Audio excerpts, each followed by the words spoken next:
Bonjour et bienvenue pour un tuto de pommes à l'aquarelle. Nous allons dessiner et peindre ensemble une pomme verte. Je me suis inspirée d'une photo que j'ai prise cet été dans le verger de mes parents.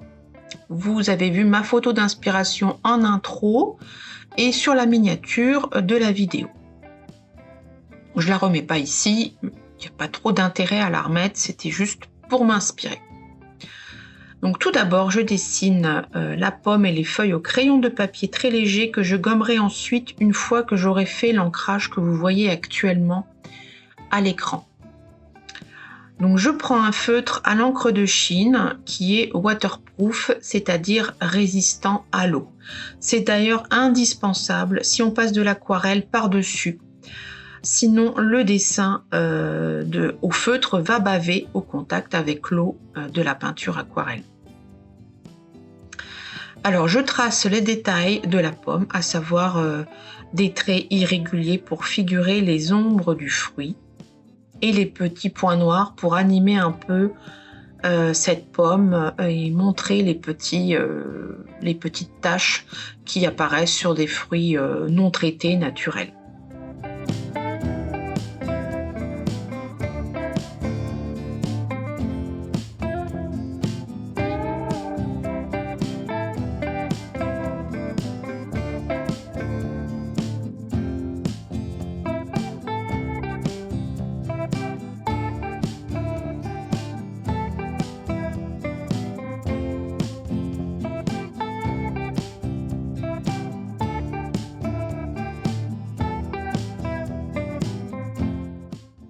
Dessine ensuite les feuilles. Je fais bien attention au contour de ces feuilles qui est un peu arrondi. Ce ne sont pas du tout des feuilles pointues. Et ensuite, je place les traits des nervures des feuilles. J'oriente bien mes traits de nervure en fonction de l'orientation de la feuille. Souvent, ils ne sont pas tout à fait droits et ils sont juste dans le sens de la feuille, tout simplement. Je ne vais pas aller plus loin que ça. Et il y a des feuilles aussi qui sont recourbées et donc je fais bien attention de ne pas mettre mes traits de nervure dessus. Donc voilà pour le dessin. Et là, je suis un petit peu en train de rechercher les couleurs que je vais utiliser. Et je vais prendre ma petite palette d'extérieur.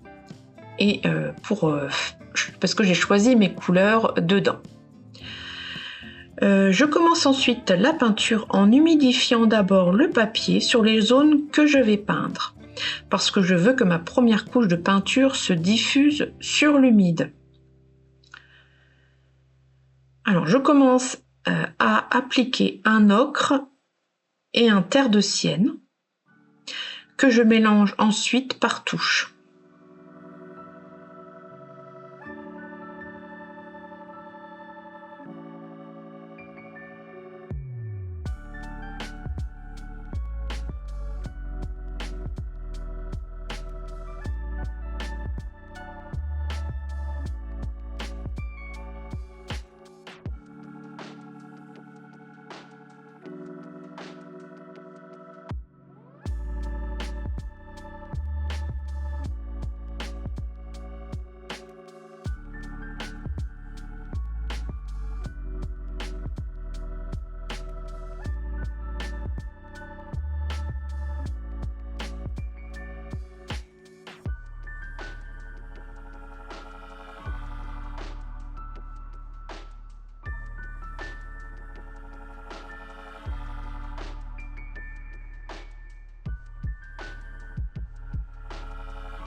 Je passe ensuite à un vert très doux que je place tout d'abord au niveau des feuilles.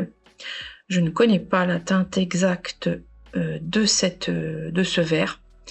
Ça fait partie des vieux godets que j'ai et que je n'ai pas gardé les références et qui ne doivent d'ailleurs plus être disponibles.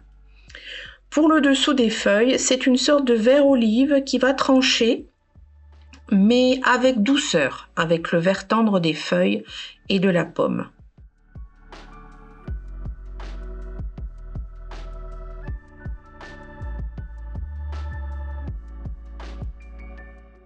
Donc pour le fond, j'utilise un sépia.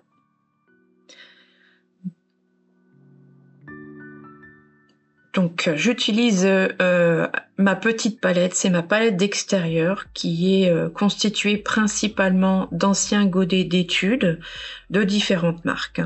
Je n'ai malheureusement pas gardé les références, certaines ont plus de 20 ans. Je vous donne donc les teintes approximatives sans pouvoir vous communiquer les marques et les couleurs utilisées. Mais je sais que c'est une sorte de sépia, d'après mon expérience. À force d'utiliser les couleurs, j'ai une idée un petit peu, même si souvent les marques n'utilisent pas toujours les mêmes noms, mais ça reste un sépia. Je choisis cette teinte de fond parce qu'elle va me permettre de bien faire ressortir ma pomme.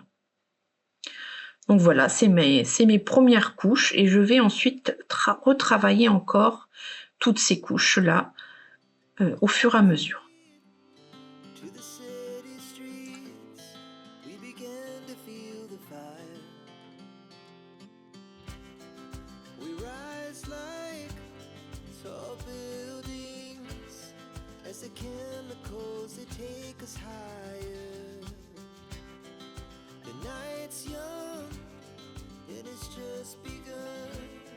She puts her hand in mine.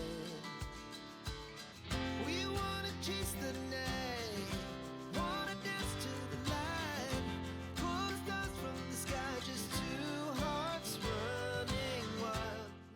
Donc après ma première couche assez diluée, je retravaille encore les feuilles et la pomme pour foncer encore ces deux éléments, apporter des touches de couleur verte dans la pomme et aussi rouge avec de la terre de sienne pure, toujours dans la pomme pour la différencier un petit peu de ses feuilles.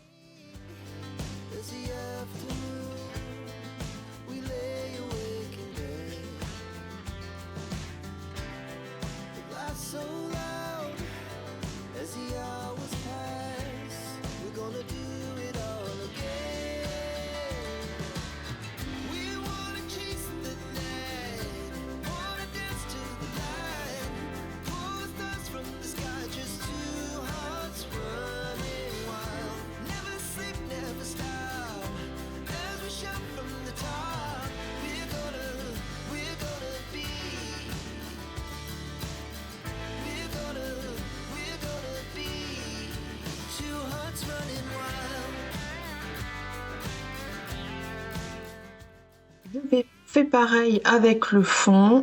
Petit à petit, je le retravaille encore pour le foncer avec toujours du sépia.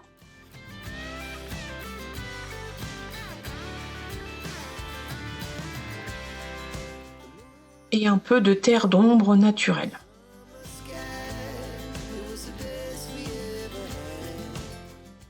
Et voilà ma pomme verte finie. J'espère que ce tuto vous a plu et vous a aidé dans votre art. Vous pouvez poser vos questions en commentaire, j'y répondrai avec grand plaisir, surtout que je n'ai pas énormément de commentaires, donc j'y réponds toujours. Pour voir d'autres vidéos comme celle-ci, abonnez-vous à ma chaîne. Vous pouvez aussi me retrouver sur Instagram et dans ma newsletter. Les liens sont en description. Vous pouvez aussi me donner un coup de main en likant cette vidéo. Ce sont de petits gestes qui m'aident à faire grandir ma chaîne. Merci beaucoup à ceux qui le feront. Et à très vite dans une prochaine vidéo. Bisous!